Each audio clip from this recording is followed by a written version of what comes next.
Built by horse players for horse players, AmWager is designed for speed, power, and ease of use. AmWager brings CAW-style tools to everyday horse players, including Dutching, ABC Ticket Maker, and Pro Percent, an advanced betting tool that lets you assign weighted percentages and build multiple structured wagers with a single click.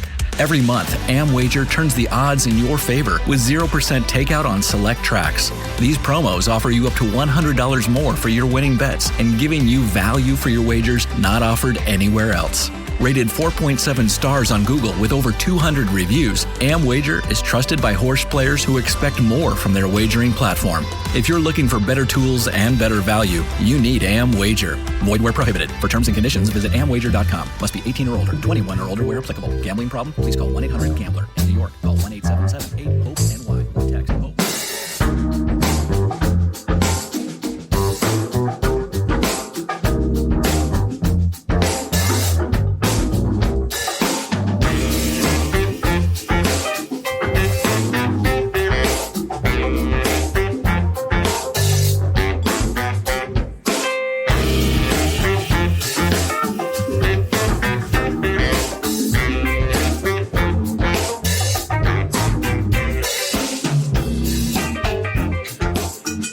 Welcome to the Sport of Kings podcast, episode 362, sponsored by AmWager.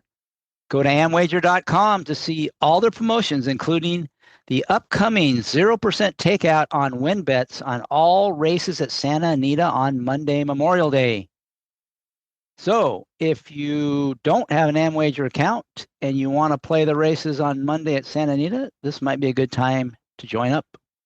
As always, I welcome your feedback on Twitter/X. My handle is @Derby1592. This week, I am joined by special guest Dylan Donnelly, the 2026 NHC champion, for a detailed discussion about races 6, 8, 9, and 10. We chose those because they include the 15% takeout all-turf pick 3, the 15% takeout $3 minimum late pick 3, and the 15% takeout $5 minimum late daily double on the Saturday card at Santa Anita. And we'll focus on finding and exploiting value in those races. We'll talk about our strongest handicapping opinions and how we might leverage those opinions using optimal betting strategies. Hi, Dylan. How's it going? Going good. Thank you for having me. Summer's approaching. It's a good time of year. Yeah, so we were talking offline. You coached a baseball team. I coached many baseball teams. Tell us how that went. Oh, it was terrible. We had a good time, but it was. I used to coach some high school ball back in the day, and then my son, when he was littler, the Little League didn't have a head coach this year. And they sent out an email saying like, hey, there's not going to be a season if nobody steps up. And I was like, oh boy, I do not want to do this at all. And just busy with stuff. And I waited and nobody stepped up. And I was like, all right, well, the kids need to play. So I did it. And we ended with a record of 1-16-1. Yes, it's correct. 1-16-1. But we got the win. And yeah, hopefully they had fun and learned a little bit along the way. Yeah, I mean, coaching baseball is great. I loved it. I loved working with the kids, and the game is great. And it's just good that we still have Little League and that kids are still getting out away from their iPads long enough to play a few innings. That's a good thing. Yes. They wanted to be on their phone sometimes. And I'm like, hey, get that out of here. Just 2 hours of just try to focus. That's it. That's good. Well, thanks for stepping up. I'm sure the parents appreciated it, the kids appreciated it, and I'm sure you got a lot out of it as well. Yeah. So, also, I wanted to ask you about recently here we had the Derby and the Preakness. How did those go for you? It was really cool. I actually went to the Derby for the first time. I went with my wife and my buddy and his wife, and we met up with the Mustaris, and we had our own nice, beautiful kind of back kind of room area that was nice and quiet, and played in the tournament. Had no luck. I could have won it, but I needed Renegade over Golden Tempo, and so it's You had it's a good. shot, right? You had a Yeah, shot. we had a shot, and I'm sorry, not Renegade. I needed Further Ado over Golden Tempo. I'm not trying to lie. Preakness was good. I really liked Ocelli. Horse ran like crap, and now we turn the page and onto this weekend Saturday. Yeah, and so in terms of turning the page on the 3-year-olds, is there any of them that you like going forward, say in the Belmont or Haskell and Travers, or any that you're gonna fade? Any strong opinions coming out of those 2 races? They're all slow, in my opinion.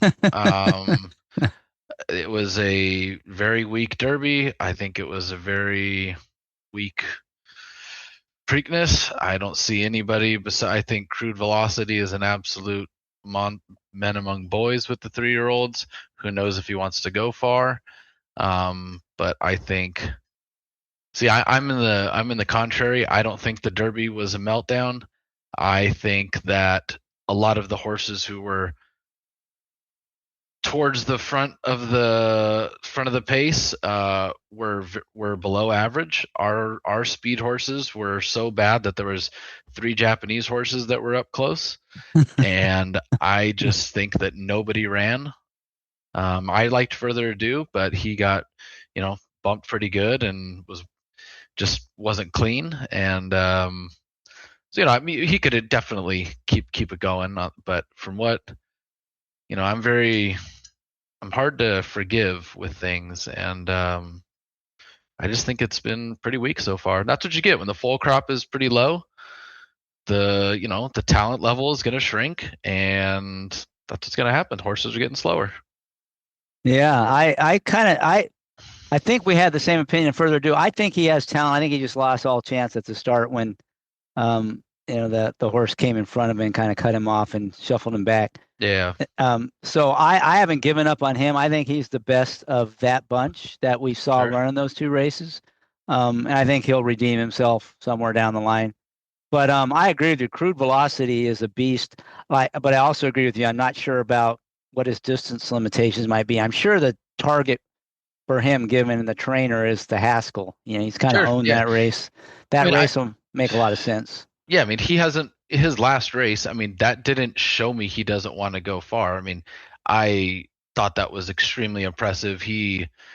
I feel like he was getting going. I mean, he's so talented that he was able to be within a length of Englishmen. Broke kind of awkwardly, rushed up, and he put that horse away, and he galloped out well. I mean, but until I He's a good see it, horse. oh Yeah. heck yeah, he is.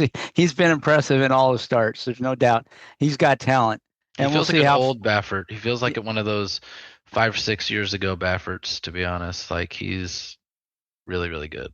Yeah, I was really shocked that he didn't try the Preakness with him because he hasn't never ever had problems going from the Derby to the Preakness or Derby day to the Preakness. Sure. His horses run, but that's why I'm wondering if he's thinking maybe distance, or maybe that took a lot out of him, or he didn't come out of the race perfectly Sure. either. Yeah, we don't know.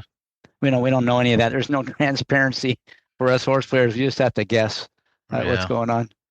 All right. Okay. Before we kind of get into specific races, I do want to ask you sort of what is your kind of high level approach to how you select what races you're going to look at, how you decide which ones you're going to bet, and how you decide how you're going to bet them, kind of at a high level. So I like a lot of information with my races, with my horses that I'm betting on. So I like horses. If it's a grass race, I bet horses who have ran on the grass. I don't do first times. I don't do first time at a certain distance. I don't do first time at a certain surface. I mean, sure, if it's 6 to 6.5 or 6 to 7, I mean, but it is still different, 6 to 7 and a mile to a mile and an eighth. It's very different. So I like when all horses have ran at that distance and they have shown that they can run fast. not really maidens unless they've all kind of ran at that distance on that surface. So I pretty much I can narrow down which races I'm going to play pretty simply. So you're kind of looking at horses with established form where Yep. you don't have to kind of guess. Nope. It's not something new where you're kind of guessing how they're going to do. I don't like guessing. The trainer doesn't know if this horse is going to run on the grass. The trainer doesn't, like, the people who are with the horse every day don't know if they can go a certain distance. So how the hell am I going to know? It's I want to know. I want them to prove it to me before I bet on them. And sure, if first time stuff, you can get prices. I mean, definitely. I'm not saying it's, if that's your thing. I mean, you're going to get paid if you're right.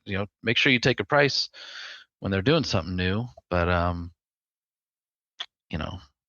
there's horses that are 10-1 that are trying something new for the first time, and there's also 10-1s who have ran on that distance, ran on that surface at that distance, who are fast enough.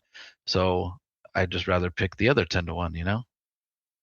Yeah, well, that will come into play in any of these Calbred races because a lot of times you have them running at new surfaces and distances, just chasing the purse. So we'll be able to get into that a little more when we get into these races. I think you can have some strong opinions, probably. Sure. What about once you find a race that you do like? What are you looking for there? What gets you interested in betting in a particular race? Where you find horses that do fit your criteria. I used to play a lot more Friday, Saturday, Sunday at Santa Anita. That was like my thing. But it's gotten tough out there. The fields are shorter. I mostly base my gambling dollars on tournament days, and maybe it's like something on Twin Spires or something that's like a feeder into it. So when I'm doing that, it's mostly contest related. I'm looking for something to get me to a target, or my best opinion, my best gamble. So that's what I'm just kind of really looking to narrow the races down between horses who can win and horses who can't. So what do you typically try to hit a target in one race, or you do it over a couple of races? No, it all depends. I mean, I would love to just do it in one race, straight exacta, straight daily double, 1x2 daily double, something. But sometimes I feel like if there's 5 minimums and you got to bet $100, sometimes there is, which is crazy, like 4 or 5. I feel like with the $100, I can get to a winning score. If it's not necessarily always going to happen, but you can make $100 bet to get you that goal. So sometimes if I don't have a one race thing, I could take 4 or 5 swings to get it. If you connect on one or two of them. Yeah, it's or just one of them. It's but it all depends. It could be one race, it could be 2, it could be 3. I'm not a big proponent of the popular thing right now where it's just favorite to favorite to favorite 3 times. It's like, dude, that is, and they're wasting one entry. You could try to convince me of that, but it'll never happen. I just, that's not my thing. So you're not like parlaying the chalk to get to the number. Nah, I mean, if it's a 8-5 and I'm just not doing 3-5s and some of these people. So it's every tournament's different, every strategy there's different things, and I'm just not set on one set thing. Yeah, stay a little bit flexible. So we can maybe talk if you were playing a contest on the races that we're doing, if how you might approach it. Maybe we'll talk about that a little bit. I hadn't planned on it, but since you're focused a lot on that and you've had a lot of success, that's probably worth chatting about. So remind me if I don't bring that up after we've gone through the races. We'll talk a little more about that. All right. So before we get started, one last thing I want to do is talk about the wagering menu at Santa Anita. It does have a few player-friendly wagers, at least semi-player-friendly wagers. We're actually going to focus on those today. By far, the best is the win pool. The takeout Santa Anita, 15.43% is relatively low compared to most tracks. But the most important thing is they throttle the CAW teams in the win pool. So you're much less likely to get crushed by the teams in those pools or get TO Elvis with a massive late odds drop, after the windows close. So if you want to play Santa Anita, that's your track. I get it. Then the win pool is your best bet, no doubt. And on Monday, if you have an AmWager account, you get that 0% takeout promo. That's even better. Jeez, that's insane. Yeah, so that way Awesome. you're getting a better rate than the teams, right? So Yeah. But there are a few other, I'll say, kind of player-friendly wagers, and those are the three I mentioned: that late turf pick three, their late pick three, and their late double. Their lower takeout, 15%, which is pretty good. Kind of the low end of takeout, and the higher minimums give you a better chance to make a score if you have an opinion on a price horse. It doesn't mean the average payouts are going to be that much different. But because players can't spread as much, or they're less likely to, you tend to get rewarded more when you find an outlier in the sequence. And the teams can't bet as precisely with the higher minimums. They're not as interested in that, especially with the lower takeout. Not as appealing to them. So, I think you have a fighting chance in those pools, much more so than just in a regular pick three with a small minimum and a higher takeout. So those are the three bets I think I would steer you towards if you're not satisfied with just playing to win and you don't mind playing vertical bets. But that's the bright side at Santa Anita. There is the dark side, and that is the exception of the win pool and their coast to coast pick 5 and sunset pick 6 that they do jointly with Gulfstream. The CAWs have unhindered access to all the other pools. And so if you're going to wager at Santa Anita, you probably should stick to win bets and the specialty bets we talked about. And I want to just say again, and I'm going to be saying this every week probably, is I really recommend that you consider shifting your play to pools that throttle CAW access, like the win pool at Santa Anita, or even better, NYRA tracks where they're trying to manage CAWs in all the pools. It's just smart. It's in your own best interest. I mean, if you continue to play the pools that cater to the CAWs, in which you regularly get, TO Elvis with these late odd swings after windows are closed, that's not helping you. You'll do better if you play in the pools that manage that. And even better than that is if we all collectively as horse players start changing our behavior and shifting our play to the pools where they're trying to manage the CAW teams, then we send a message to the industry that they'll notice, because it'll show up in the bottom line. That we're shifting our handle, that we are rational, that we're not masochists, that we're capable of making change. We're not so stubborn that we're not going to change what we've ever done before. And we're just going to stop getting crushed by the CAW teams and instead play in the pools that or the teams are managed or throttled to some degree, at least to give us a fighting chance. If we don't change and we continue to play these CAW infested pools, then things are just going to get worse, and all the complaining in the world's not going to matter, and we'll get exactly what we deserve. But it's not too late. I mean, if we start changing our behavior now, there's a chance. So that's my plea and my rant. And if you want to find out more about takeout, I do maintain a spreadsheet. If you go to my website, betwiththebestmedia.com, that's all one word, betwiththebestmedia.com, there's a link to a sheet where I give you information about takeout and CAWs, so you can know which tracks are managing the CAWs, which tracks, what the takeout is for the different pools. Be smart about what you bet. Be a smart shopper.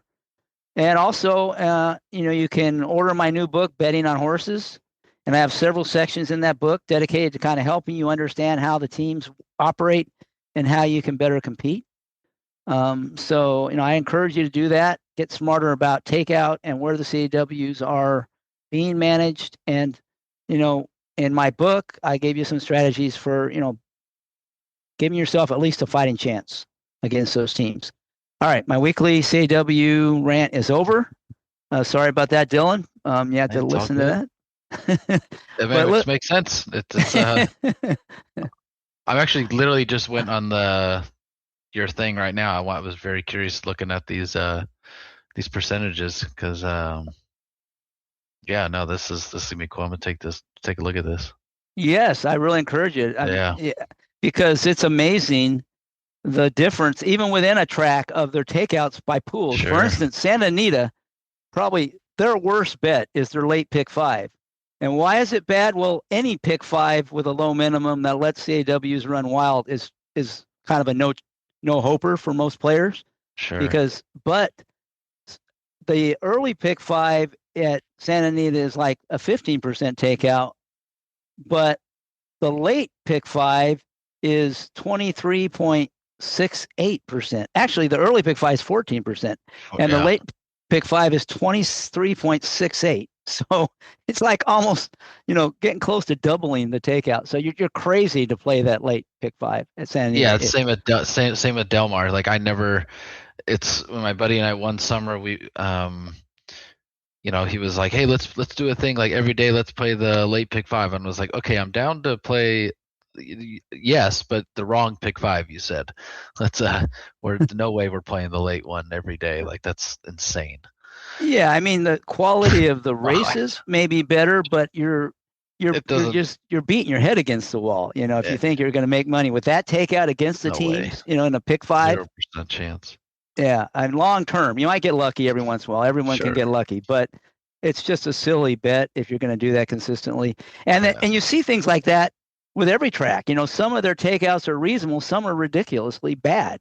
And the difference from just within a track, but from track to track as well, it's really worth understanding that. And if you're smart, steering your play, before my big thing was trying to steer people to the lower takeout bets, give them a better chance to make money long term. But now, the takeout's important, but compared to the CAW teams, playing in a pool where they manage them, where they don't, that's what ITP calls mistake out. The takeout's a lot bigger than the stated takeout in those pools, so it just makes sense to avoid them, and play. You have a choice now.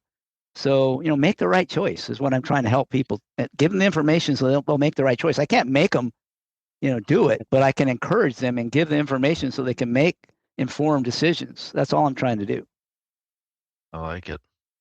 All right. Well, okay. So they probably want us to start talking about races. They want to hear the NHC champs. And I mean, you have really good track record on any kind of tournament, the live money contests, the, mythical win place. I mean, you're really good. Your opinions are really good. So I'm really looking forward to discussing these races. And we're going to start with the 6th race. These are all state bred. It's like a state bred day. So even the non-stakes races are state bred, cow bred races. This one's 8 furlongs on the turf, the Crystal Water Stakes, the 6th race. And there's a heavy favorite in here. And that is Flyover. He's even money. He's kind of the classic win or run off favorite. He's started 10 times. He's won 5, and he's been off the board 5 times. He's stretching out probably to a distance that's not his best in a race with some other pace. Kind of screaming to bet against this favorite. I don't know. Where are you at with this one, Dylan? Are you going to try to beat him, or are you going to trust this one? His one race at a mile way back when, I think was actually pretty good. He got a good number. It was that was a fast pace that he set. So that it shows me that he's, can go this far. Yeah, he won by only a nose, but that was a very quick pace. I don't know. I do get worried because, well, there's a couple horses you can just completely cross out. Like, you could cross out Curlin's Chaos, Stamp My Passport, and Kanani. For me, because I don't play horses. The 5 and the 6 are coming off layoffs. I don't want anything to do with them. The 8, has just lay off and with no idea if he can still run. I don't. Kyle Frey on the 6. This horse might be really fresh and try to put pressure on the 7. Because when his route races, those were quick paces that he was running in, and he was, a length or two off of them. I don't have a strong opinion in here because I do think the 7 could go wire to wire. If I am going to take a closer in here, I really think that the 4 is in really good form and is the best closer in the race. He's getting faster, and he's kind of against the grain in some of these races. So nothing strong here, but I would be 4-7 in here, and I would see what this exact is paying, and yeah. So you're thinking the 7. So you probably would be playing the 7-4 exact and not the 4-7. I'm thinking. I would see what it's paying, because I don't know. It's maybe I like to see what it's paying and get more of a feel. But that's what I've been trying to do recently, is not be so committed so early, because you have studied the races, and so now you have to see the odds board, and just because you like something before then, like, you're just, the way you think can change. And I'm a very free flowing, kind of whatever. I'm a feel based, better. So my mind changes, and I have to be okay with that, because I have done the work and I have studied, and you just got to be able to adapt to what stuff is paying. All right. So you're thinking Flyover may be legit. He could wire this field. You like the best closer, the one you think if one's going to run him down would be the 4 Prince Dolce. Yeah. So would you be thinking win bet on, probably not on Flyover, but on No. Prince Dolce? Yeah. The price you'd play, Yep. What would be your price that you'd need to get on him to play him to win? Right about his morning line. So if he went off at 8-1, that could be a playable price. Yep, 100%. Because I think he's the second most likely winner in this race, and if I'm getting 8-1 on that with, I think that's very, very, very fair. Because I don't I think the 3s. The only thing is, I'm just scared that it looks like there's a little bit of other pace, but they might not just make it, because Cali Cat's taking the blinkers off. He's just going to probably sit rail. He's going to sit. I mean, the horse, Espinoza, I have zero clue what he's going to do. And Kanani, they could be fresh, and they could put a lot of pressure on this 7. I'm not really quite sure. So that's what I don't like to make, bets, like, if I'm not sure really of things on how it's gonna quite set up. I don't know how fast they're gonna go. I mean, Flyover's a pretty quick horse, so I'm not saying the other ones are going to be in front of him, but maybe they might try to put some pressure on him and make him go faster. But he's definitely the quickest. It does seem like the 8-horse Curlin's Chaos with Maldonado might. Right? He could have speed on his inside and his outside. That might be enough to push him a little early. And he is a horse that will quit, or downline, as Paul Matisse would say. Once he gets headed, he kind of spits a bit, because he hasn't ever hit the board. He either wins or runs out. So that's probably the way to play him. You think he's just too good for these, then that's the way you want to play it. I kind of agree with you on Prince Dolce. There is one other horse I like as a horse that I think could be the one, maybe kind of sitting in between Prince Dolce and Flyover, and then get the first run and win, and that's the 2-horse On the Whim. He is one where he really is a mile. Going routing on the turf is his game. That's where he does his best, and when he's in a state bred company, he always runs well.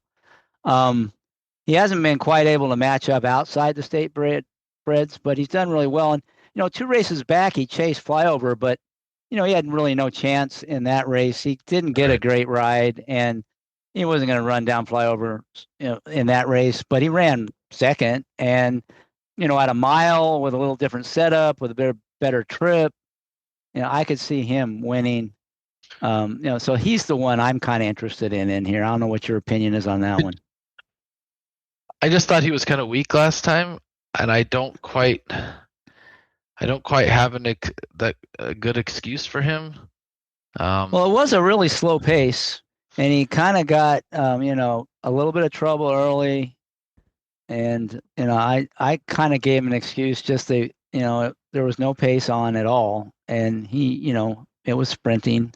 Now he stretches out, and that was in open company, right? It wasn't Calbreds, so a little tougher competition as well.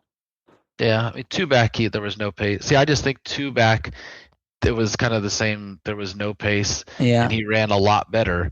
And last time, he had a little bit, but it's, was it a quarter of a length? Was it half a length? Was it 1 length? That's what you gotta, it was, how much do you forgive him? And I think he's gonna get bet too. But I love the rail, so I mean, the inside post. So but it shocked me if he runs. No, it's not at all. Yeah, I mean, he has the best proven form, I think, going a mile on, or a route on the turf. He doesn't have the same upside as, he has no upside basically, as like Prince Dolce, so I could see, that way. To me, at the same price, I would go with On the Whim, but at a better price, I could be convinced to, lean towards Prince Dolce. Yeah. But I think those are the 2 that are the most likely to run down Flyover if he does, stagger home late. Yeah, I could. What's the odds on the one? I mean, the ones, saving ground. He's slowly getting faster. Something happened. I don't know why he was in the San Juan Capistrano, and obviously something went array there. But he wasn't as good as Prince Dolce last time. But the Ayuso was kind of sitting chilly, and he was looking strong. He just didn't have anything late. So maybe second time off the bench here. I can't really play him because he hasn't shown to me that he's fast enough to win a race yet like this. But if people are betting on the upside, and Ayuso has no problem scraping his boots along the rail, so that's the shortest way around there. So if you want to, I'm not using him, but I wouldn't be surprised if this horse stepped up and ran third or something. Yeah, that's the other one I'd consider.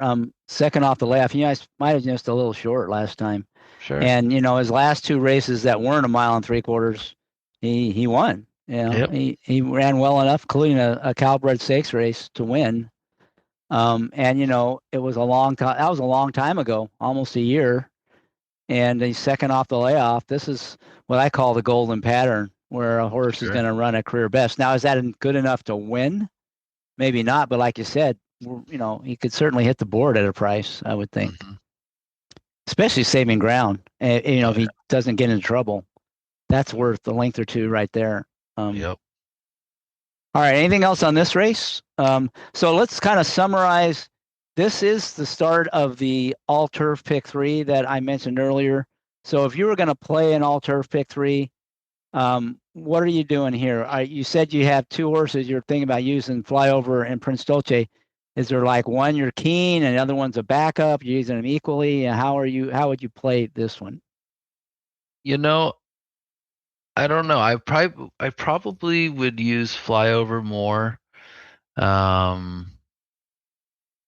Yeah, I probably would use Flyover a little bit more, maybe 60-40. Because I do think Prince Dolce is by far the second most likely one. So, and he's, going to be very good price, especially I think in the, in the pick 3, a lot of people would try to just like the single and get on with it. So if you can beat Flyover, but I just got a feeling like he's just in really good form right now, Flyover, and he might just go. He might fly over them, huh? Yeah, he might, as they say. But Yeah. Yeah. Well, this is kind of example where, with the higher minimum, if you can beat flyover, you probably get Oh paid yeah. a little more than you would Oh, have back with the 50-cent, pick right. three. Right. For me, I would probably just try to, I would just try to beat flyover. If he beats me, he beats me, and he might. And I would probably, my key would be the 2, and then I like the 4, those 2, and then I might even have a little bit on the 1, just as I'll see how it's getting bet, but if it's getting overlooked, I might play a little bit of play with the 1, but it would mostly be the 2 and then some with the 4. That's like what Um, you said. You're gonna let him beat you. Like that's so. People just spread so much by using favorites. They're like, oh, I don't want to get beat by him. It's like you're gonna be wrong so many times. yeah, It's okay if you don't really like a horse who's even money. Like just don't use him. Like you don't have to. Be okay with losing. Be okay with losing. It's you know, if he's not absolutely. money, Don't be it's okay. afraid to lose. That's one of the No, rules that not a you're rule, but one of the main themes in my book where it was, you if you're a can't be horse player, afraid to lose. Yeah. if you're a horse player, like aren't you used to it by now? Like it's it's don't be ashamed of losing by a favorite any price, but especially if a favorite who you don't quite like. Like you have to poke holes in horses, and if you have plenty of holes for them, don't use them.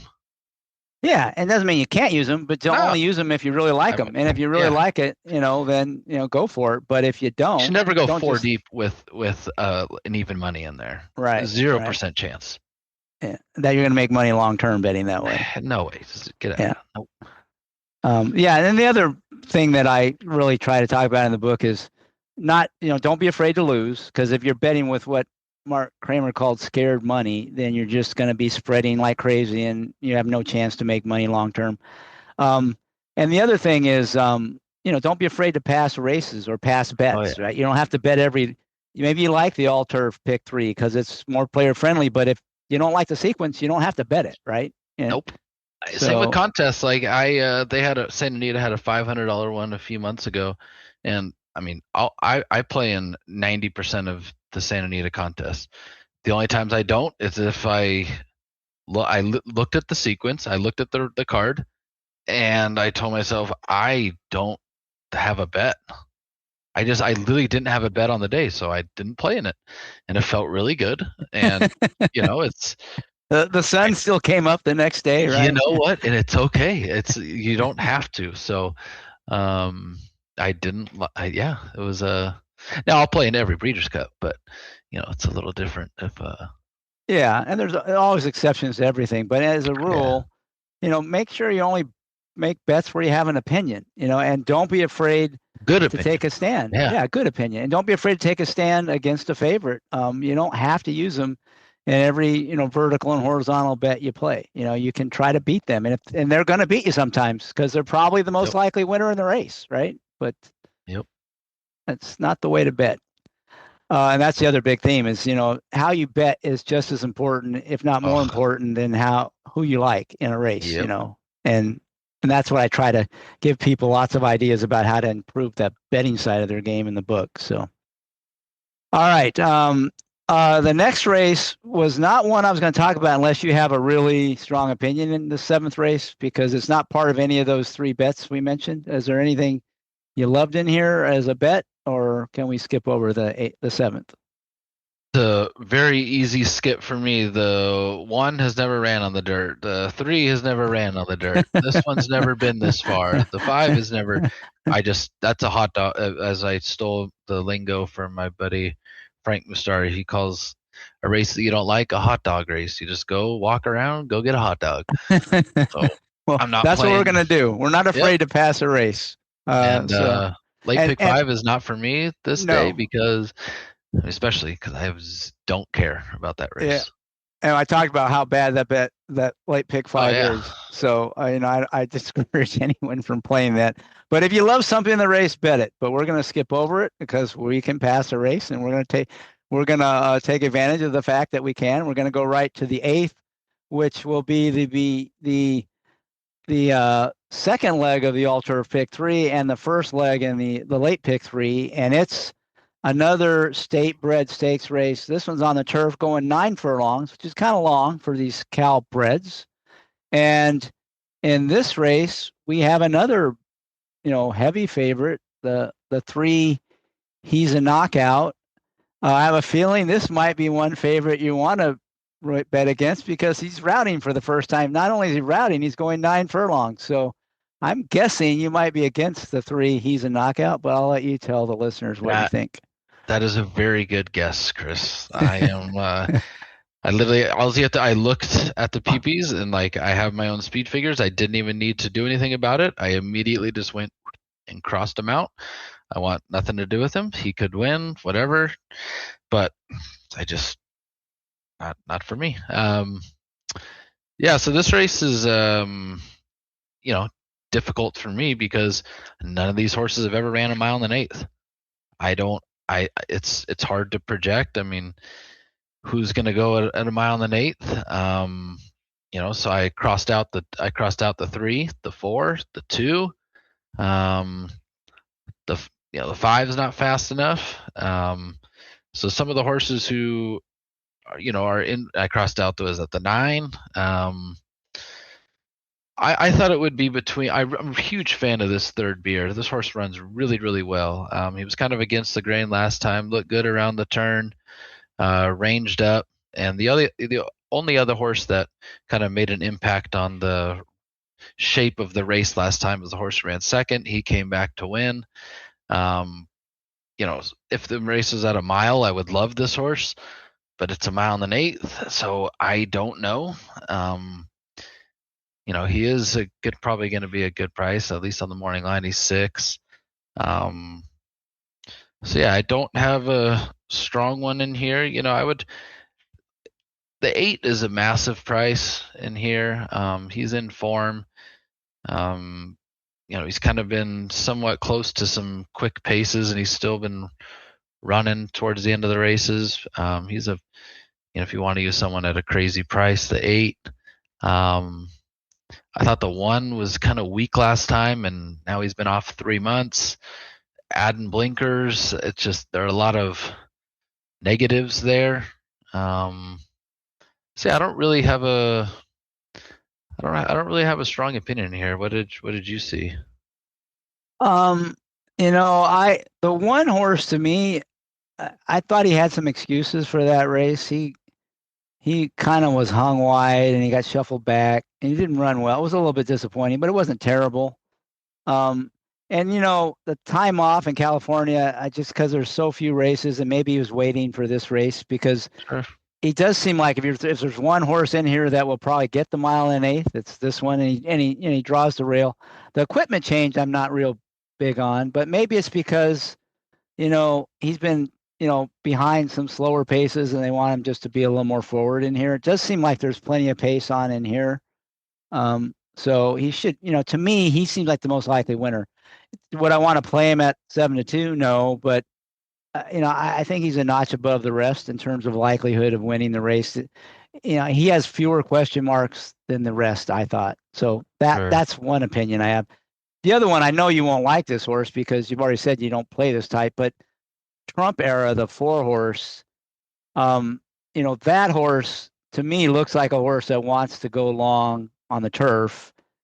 It certainly would run better on the turf, and he did run better on the turf. He chased He's a Knockout, but he had a no chance trip in that one. He actually, he's chasing the favorite home. I don't think he was going to beat him that day, but now going 9 furlongs. I have a Kitten's Joy mare. I kind of like that horse, and he's also a horse going second off the layoff, where I think probably needed that race. I can just project a lot of improvement with that one. So if it was even money, I wouldn't like it at all. But 15-1 on the morning line, to me, of all the rest, that's a horse that if I were going to project to get better, second off the layoff, get better, going long, it would be that horse. And at a big price, those are the kind I like to play. I'm looking for that change, trying to project that improvement. if I get my price. Now I'm looking to bet against those kind of horses, that are making changes when they're the favorites, but when they're a price and there's a reason I think that change might benefit them, then I'm willing to take a shot, if I get the right price. And this is the kind of horse that would fit that for me. I could see it. His last race was pretty good. He was the fastest, whether it's he ran better than he's a knockout to me last time. Yeah, I agree. And he certainly ran, going 9 furlongs, you think he could turn the tables on that one, right? Yeah, maybe. Yeah, I don't know, but I bid you the best. I mean, the one, yeah, because I just 15-1. That's cool. Like, he probably the 3 goes, and I'm assuming Maldonado sits, right on the outside of him, or maybe a couple lengths behind him. But the one, be the happy one if someone tough. else goes with 3. Yeah, I liked the ones races. After February 22nd. It seems like a lot of these trainers on the West Coast, they're 2 weeks after their race, their first work. I don't like that he had 3.5 weeks or so, his next work, and then he missed 2 weeks, worked again, missed 2 weeks, and then has had 5 in a row. Other circuits, I don't really. Workouts are difficult to, know anything about because there are so many different training centers and other tracks they can work at. But Santa Anita, I feel like they're all pretty 7 days, 7 days, 7 days. And when things go, different, it just worries me. But yeah, based on like tape, the 6 comes home really well. I wouldn't be surprised if this horse, likes the mile and an 1/8. His last furlong is pretty strong. But yeah, I wouldn't, even like the 10 from the outside. I mean, that race was pretty nice. 2 back, got a perfect trip, a little slower, but maybe this horse is just getting better. And, he was 2-1 versus this favorite. And maybe she wants to just go this far. But I don't like the outside post. It's I just outside posts are just I'm only playing the outside if I know they're going to get the lead or they're going to drop completely back. It's just it's tough for me. Yeah, with Mike Smith writing that. This horse could be 3-4 wide at both turns. Like and he might push the button halfway through the race and keep him up to the lead. Sure, wouldn't surprise me. But the horse is 2 for 2 routing on the turf, right? It's 2 times it's done this. Hasn't got 9 furlongs, but the 2 times it routed on turf are its 2 wins. So right, if it could somehow get a trip, but yeah, I agree with you. You're getting compensated in the price with that one, but I would prefer, a horse like Trump Era to that one. But both those horses, they could run pretty well in here in a race where I think the favorite's way overrated, right? At even 6-5. And maybe, the Unrivaled Time, I would be more concerned. Clearly he had a few issues. I'm not sure what it was, but, it looks like he got over them, and he's got, his last 5 works have all been, bang, bang, bang on schedule. And his last one was 48 flat, which is probably as fast as he's ever worked. And maybe that's with the blinkers on. I should probably go and watch, see if I can see any of those workouts. But to me, if, the gap had been in recent works, I'd be a lot more concerned. But if he had some little minor issue and they just kind of backed off a little bit and then he got past it and, he's been since April 19th, that's almost 2 months of, solid training. And not like he lost a lot of fitness. He wasn't gone for a long time, really. Right. And he seems to be, training up to the race now pretty good. I wouldn't worry too much about that. But, it's all about the price. I have a feeling, he's probably going to be the solid second choice. I mean, the horse has a win in an open grade 3, right? I mean, how could that not attract money? I don't see how, just off of that race, he should be the favorite, right? So right, 100%. This is a state bred race. Yeah. No, I mean, he ran against Start Contrast, and that was a slow pace. I mean, he really ran that day. He came home really nice. I got his best route races. If anyone going long on the grass so far, he's the best horse. I think. Yeah, he's the most likely winner of the race, I think. But I'm guessing he won't be 7-2. But if I were going to bet the all turf pick 3, I would probably be leaning on him and Trump Era. Those are the only two I would use in here. And I'm trying to beat. He's a knockout. I'll be trying to beat those heavy favorites in both races. So if I can catch it, I should be sitting pretty good. If I don't, then. And I would probably bet to win on Trump Era at 15-1. I would for sure. Anything double digits, I'd probably play him. Nice, yeah. But he may not take to it, or but I think this kind of horse for me, long term, if I get double digit odds on a horse like this, I'll be doing okay. I'll lose more often than I win, but I'll come out ahead. Bottom line. All right, so for you, is this enough to keep you from trying to play these picks? If I was gonna play a pick 3, I would just single the 7 here. Just single the 7 third beer? Yeah, I can see that. He's real consistent. There's no reason. The only concern I would have is just, if he gets too close to the, if he's a knockout, goes out fast, and they just get a little too close to him chasing. But if they're patient, there's no reason why that horse isn't going to be right there at the end. Yeah. And I'm not sure how I'll get bet. So you probably will get 6-1 on that one. Sure. So I could see that for sure. All right. Anything else on this race before we go on to the next one? I'm good. All right. So this one is the dirt race that we're going to talk about here. It will be the, let's see, the second leg of the late pick 3 and the first leg of the late double. It's on the dirt with 3-year-olds and up, going a mile. The morning line favorite is King's Ride. A little surprised to see that. I kind of thought Start the Ride be the favorite and kind of should be the favorite, but we'll see. But what are you thinking about those two or this race in general? I was Start the Ride, not the favorite here. That's what I was thinking too. I don't understand. I mean, this King's Ride. I mean, well, obviously, there's no way I'm playing him. He's never gone this far.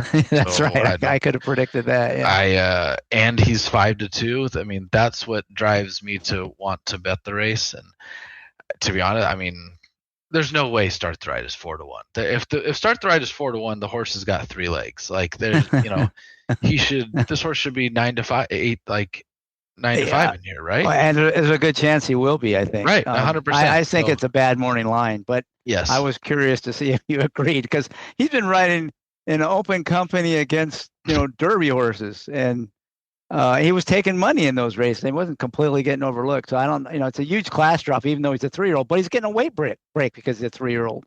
So. Yeah, no, I'll be betting probably doubles into the last race. I think this is going to be should be a quick pace. I mean, the one is adding blinkers. Rosario could take back, but I just don't see the rail adding blinkers. They didn't have him on last time. A lot of his best races are up on it. The 2 was Giroux stretching out. That horse has got pace. Aguilar, I mean, it feels like all the inside horses are just going to try to get their position and not get squeezed back. And they're all pretty much, want to get near the lead. And then you got Tyler Bays from the outside, that horse is really good, to be honest. He was weak last time. But I think Percival is a really good horse, but he's never been on the dirt, so I'm not using him. But I think this 5 is going to be extremely tough to beat in here. Yeah, I'm with you. To me, he's just the stone cold single, and you don't have to really look past him. If you everything you said, I agree with it in terms of speed.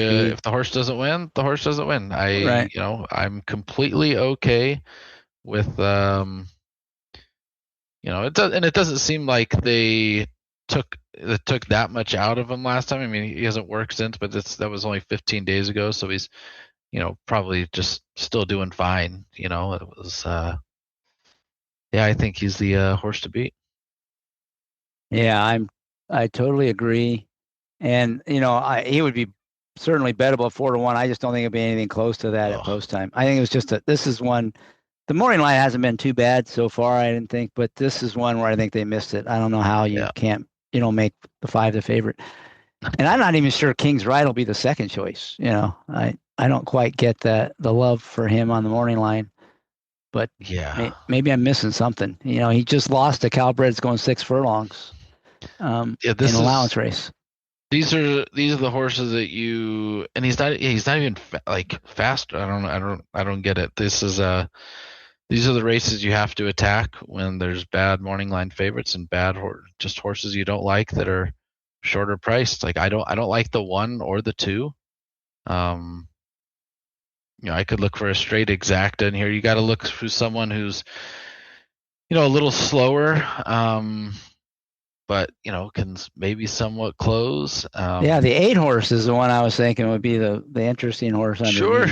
Yeah, he's ran good mile races. He kind of had a prep last time, second off the layoff now. You could see him run well. 100%. I could see him run second. Yeah, that'll be a good exacta. Yeah. All right, so we're both thinking start the ride.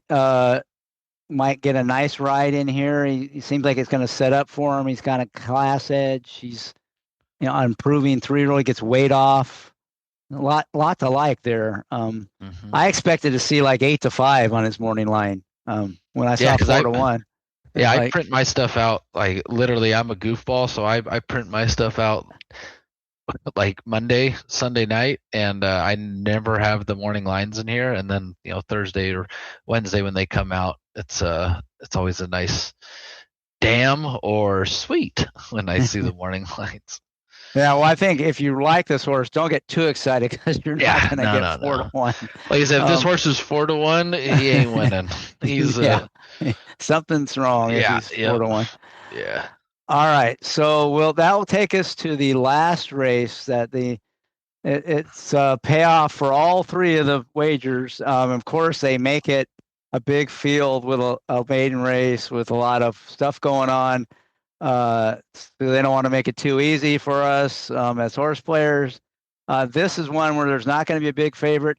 Morning line favorites, the 11 Flash of Lightning. I have a kind of feeling the 9 Gains will be the actual favorite. It's named after the trainer, which is always, there's usually some signal in that. Sure. And it's making its second start off a pretty good debut, and it might be able to clear in here, but it's only making its second start, and I think its first start was sprinting, right? I should look at the PPs. Yes. Yeah, so I'm guessing you're not going to like Gaines much because you're trying to route for the first time. So what are you thinking in here? I like a price in here. This horse has had some traffic issues, just a few things, in his races go wrong. He draws somewhat near the inside. I like the 3 Doing Time. He was kind of moving around in the gate before his last race and kind of just missed it by like 2 lengths or so. I wrote down I cost him 2 lengths. Second half of the race, he ran really well. He was the fastest at every point. Ever since this year when he's been 3, he's getting better. He seems like he's figuring it out. I got no problem with this Bautista kid riding. He can ride just fine. And you're gonna get a massive price in here, and you're gonna be somewhat towards the inside, and that's always beautiful. And he's not slower than these ones. I really like this 3, and he's 15-1. So that's I'm stone cold 3 here. Yeah, well, that will guarantee if you hit any of these bets, you're going to get paid, right? Because he's going to be a price. Yep. I like that. I like the way you're thinking, and I kind of agree with you. He's pretty exposed for, a younger horse in that he's had a lot of racing, but you're right. He's kind of steadily got better, and he did have some excuse for his last, and his last wasn't bad, right? And if he gets a trip in here, there's no reason to think he couldn't, He should be be right right. there.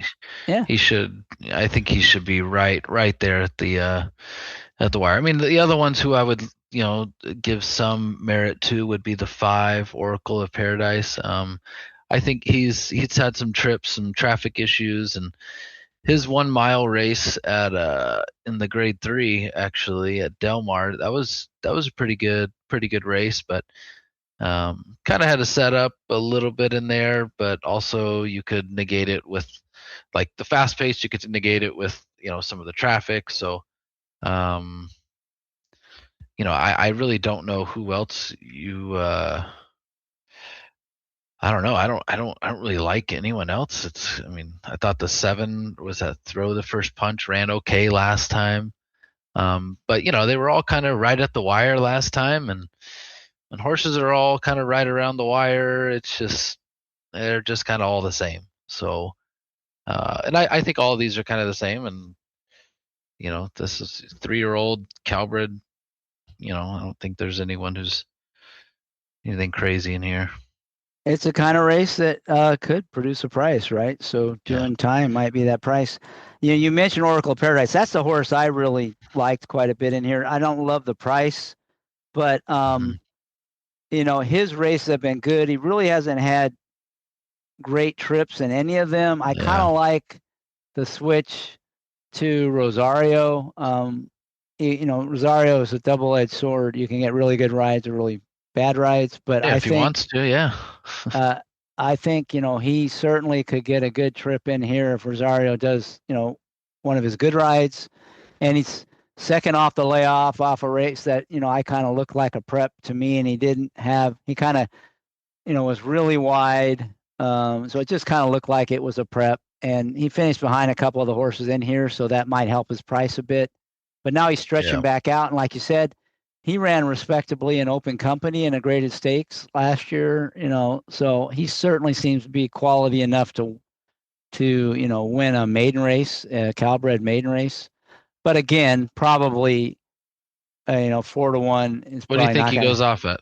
I think he's going to be. He and Gaines will vie for favoritism, probably at 2-1, 5-2. That's what I'm guessing. What are you thinking? Yeah, I would say probably the same-ish. And I would much rather have the 5 because he's shown to me that he can run a winning race going this distance. That's what I just preach. I can't play this 9 here. Especially they're going to be the same price. The 9's like a lot of the other horses that are stretching out. Favorites. I'm gonna try to beat those horses. 3-5. I mean, if it comes 5-3, I will have the exacta in here. So. That's probably So the other one I was looking at was maybe the 3. The other horse I like some. I know you won't like, but again, for me, I'll play this kind of horse is the 10 horse off the bench who's coming off the bench, which is why you won't be interested in him. But I thought his first turf route was definitely his best race. And, now it's the second time he gets to route on the turf. And the question for him is the post and the layoff. But he has a lot of upside. And, to me, he at 30-1, he's the kind I wouldn't mind tossing into some bets. Sure. And he was bet at Del Mar. He was 11-1, 8-1. He was running. He's got 9 consecutive works. He seems just bad post, but 30-1. There's enough.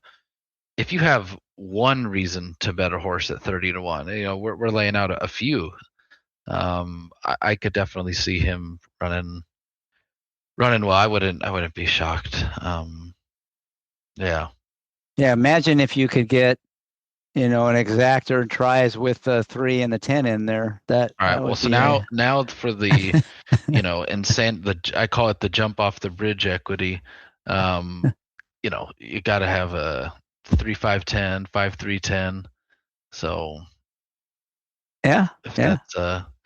that's a thing, then it'll be a magnificent day. Okay. So we kind of talked about how you would lean in these. So just in general, in these picks, like a double versus a pick three, the shorter the parlay is, the tighter you have to be, right? So like in a doubles, you don't want to be spreading in any race, but probably you want to have one race where you're just playing one horse and maybe another race where you're playing one or two or possibly three, depending on price. And then maybe you can be a little looser on the pick threes. But again, you don't want to be spreading, and you got to have some strong opinions. These should be like gravy plays. You don't want to be having like an all in a pick three or a double, or even, going No. beyond a couple horses, Right. because you're just spreading your equity. And long term, you just end up losing. You increase your chance of cashing, but it's what we talked about over and over again. You're hurting your long term success. Yeah. You should be able to look at someone's bet and know what their opinion is. That's I like that. A good test. Yeah. Can you tell? Yeah. If you look at the bet and you're like, wait, he liked this one. Wait, who did he like more? Did he like this one or this one or this one, or like that should never happen. Your bets should tell a story on what your opinion is. And yeah. So like if I was playing the late pick three, it would be, weighted, like I said, 60-40, fly over Prince Dolce, and like I would just do third beer, and then I would do 80% doing time, 20% Oracle of Paradise. And if I'm right, I'm right. If I'm wrong, that's okay. Late double, right. $5 late double, I would do 5 to the 3, and then 5 to the 5. Well, and even the 5 to the 5, it's going to pay good. Those things are the low takeout with the $5 minimum. I mean, those always, every time you see the payout, you're like, God, I paid that much. Oh, it almost always pays better than the parlay. Yeah, right? 100%. Yeah, and then and one of the things I say in the book is kind of what you were talking about. Make sure your bet always matches your opinion, right? Yep. So if you don't like a horse, you should not be including that horse in your bets. If you love a horse, then it ought to be obvious in the way you're playing the race that horse, love not the horse, the price on the horse, right? That's right. Qualify things. But yeah, same thing you're saying. You have to make sure your bet always matches your opinion. And if you have no opinion, then you should have no bet, right? Right. So it's okay to pass a race. And it's tough. It's tough. Like you say, your bet should, match your opinion. And sometimes, afterwards I look at my bets from a contest or something. I try to get better every time, but it's sometimes it's difficult when you make a mistake and you don't have those. You don't have a lot of times to mess up, and so yeah, it's always try to get better, always try to learn, and just be thin. Don't be spready. I just tell people don't spread so much. Don't spread. Don't be afraid to lose. Nope. And always try to improve. Review your performance and 100%. Learn from your own mistakes, but also learn from other people. And that's kind of what I talk about in the book as well. And the whole idea of the book is trying to extract some of the wisdom from some people who have had success before. You can learn it from them rather than having to learn it yourself. Yep. It's good to look at people's plays on some of these tournament thing, when they show their plays, you can see what they're doing pretty much. And if you can, if you look when it says see all wagers, if they got a bunch of horses in there, a bunch of spreads, you don't have to worry about them in the contest. They might get lucky once, but it's I don't know. I love the contest. It's a fun thing. So speaking of the contest, if you were playing in a contest, you might be. Sounds like you probably will be. So you have to give everything away. But these races we talked about, what would your strategy be? How would you play these? Say it's a $500 bankroll contest. What are you thinking? your approach So, would be? well, I haven't looked at the first 5 yet, so I would definitely I have to go check out those races. It doesn't matter if you go broke or in the first or the last. It doesn't matter. It all depends on where your opinion is. So I would probably focus mine in if the contest was based on these 5 races, it would probably be the last 2. Start the ride to some doubles. Last race exactas, last race win bet on the 3. It all depends on if there was minimums. Because Santa Anita actually on Express Bet on Sunday, they have anything goes. You can bet supers, pick 6, double, high 5, don't matter. You can bet anything, no minimums. So Yeah, that's what Hawthorne used to have, those kind of contests. Yeah, right. Those are great. I've traveled to those 3 or 4 Yeah. times, and those are fantastic. So it all depends on what the structure of the contest is in. It always sucks when your best opinion is towards the end of the card. You're like, oh god, I got to hit these minimums, and then that's what sucks. So I'd like to pick out something early, hopefully that you like. But yeah, probably the last 2 is what I would be focusing on. So you'd be trying to play that double, maybe 5-3, maybe 5-5, see if you can get to some kind of number there, or if not, you have the maybe playing exactas with using your 3 horse, where you could get a really big score without a big investment, probably even with that 3 horse, right? Yeah, definitely, 100%. Yeah, that makes a lot of sense. Okay. Anything else? Oh, let me see. I think we already answered the questions I had from listeners. Oh, wait, I did have a question from a listener for you about a race tomorrow at Santa Anita, the 7th race, a horse named Crazy Cavalier. That horse is running tomorrow? Wow. Yeah. He wants to know, what do you think of that? So you didn't even know he's running. So I guess you don't have an answer. I did not see that he's running. I did not look at tomorrow. What's special about Crazy Cavalier? I'm not in on the well, he's the one I won the NHC with. Oh, is he the one you won the NHC on? Oh, okay. Well, so speaking of that NHC win, since we haven't brought this up, you won $800,000. So my first question is, well, how did that feel to win $800,000? And it was a crazy finish because, it came down to what was the payout going to be on the place bets, and you got an unusually large payout and won I would have guessed that you were not going to win until they posted the final payout. So what did that feel like? The word on the street is that there was rumors that I bet all the other horses to make my horse's place price go up. So I'm just leaning into that. I'm just going to go along with I did everything. But no, it was that was insane. I knew when the horse won that I was going to come in, probably at least second. So I was pretty excited. And then I saw that the guy had the 6. I was like, oh, there's no way I win.